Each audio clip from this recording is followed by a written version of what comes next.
ఎదుర్కొంటూ ఉంటాం. అయితే ఎప్పుడు ఏం చేయాలి, ఎలా చేయాలి అన్నది మనము నిర్ణయం తీసుకోలేకుండా ఉండిపోతూ ఉంటాం. ఇలాంటి సమయాల్లో ఒక నిర్ణయం అనేది తీసుకునేటట్టు చేయడానికి మనకి అమ్మ భగవాన్ అందించే ఒక వరము ఈ సుదర్శన హోమం ద్వారా దైవిక రక్షణ. అది మనకి అంతర్యామి ద్వారా అమ్మ భగవాన్ అందించబోతూ ఉన్నారు. అంతర్యామి ద్వారా మరియు మన యొక్క అంతరంగ స్థితి ద్వారా ఈ రెండు మార్గాల్లోని మనకి అమ్మ భగవాన్ అనుగ్రహాన్ని అందించబోతున్నారు. ఎప్పుడు ఏ నిర్ణయం తీసుకోవాలన్నా మనము అయితే అంతర్యామి మీద ఆధారపడుతూ ఉండొచ్చు. అంతర్యామి మనకి గైడ్ చేస్తూ ఉంటారు. ఎలాగా మనం ఏ నిర్ణయం తీసుకోవాలన్నది వారు చెప్తూ ఉంటారు.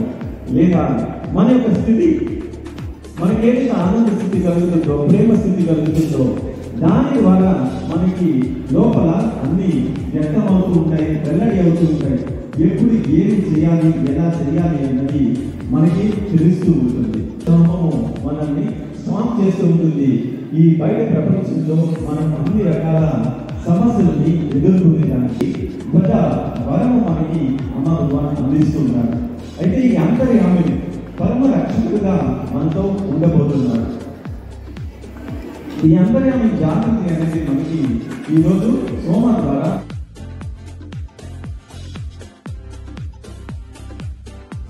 సమస్యల్ని ఎదుర్కొంటూ ఉంటాం. అయితే ఎప్పుడు ఏం చేయాలి, ఎలా చేయాలి అన్నది మనము నిర్ణయం తీసుకోలేకుండా ఉండిపోతూ ఉంటాం. ఇలాంటి సమయాల్లో ఒక నిర్ణయం అనేది తీసుకునేటట్టు చేయడానికి మనకి అమ్మ భగవాన్ అందించే ఒక వరము ఈ సుదర్శన హోమం ద్వారా దైవిక రక్షణ. అది మనకి అంతర్యామి ద్వారా అమ్మ భగవాన్ అందించబోతూ ఉన్నారు.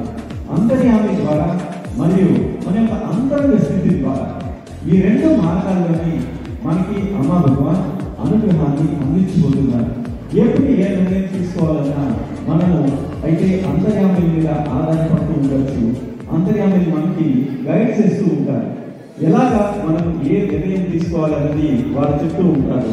లేదా మన యొక్క స్థితి, మనకేదైతే ఆనంద స్థితి కలుగుతుందో, ప్రేమ స్థితి కలుగుతుందో దాని ద్వారా మనకి లోపల అన్ని వ్యక్తమవుతూ ఉంటాయి, వెల్లడి అవుతూ ఉంటాయి. ఎప్పుడు ఏమి చేయాలి, ఎలా చేయాలి అన్నది మనకి తెలుస్తూ ఉంటుంది. మనల్ని స్వామ్ చేస్తూ ఉంటుంది. ఈ బయట ప్రపంచంలో మనం అన్ని రకాల సమస్యలని ఎదుర్కొనేదానికి గొప్ప వరము మనకి అమ్మ భగవాన్ అందిస్తున్నారు. అయితే ఈ అంతర్యామిని పరమ రక్షకుడుగా మనతో ఉండబోతున్నారు. ఈ అంతర్యామి జాగృతి అనేది మనకి ఈరోజు సోమ ద్వారా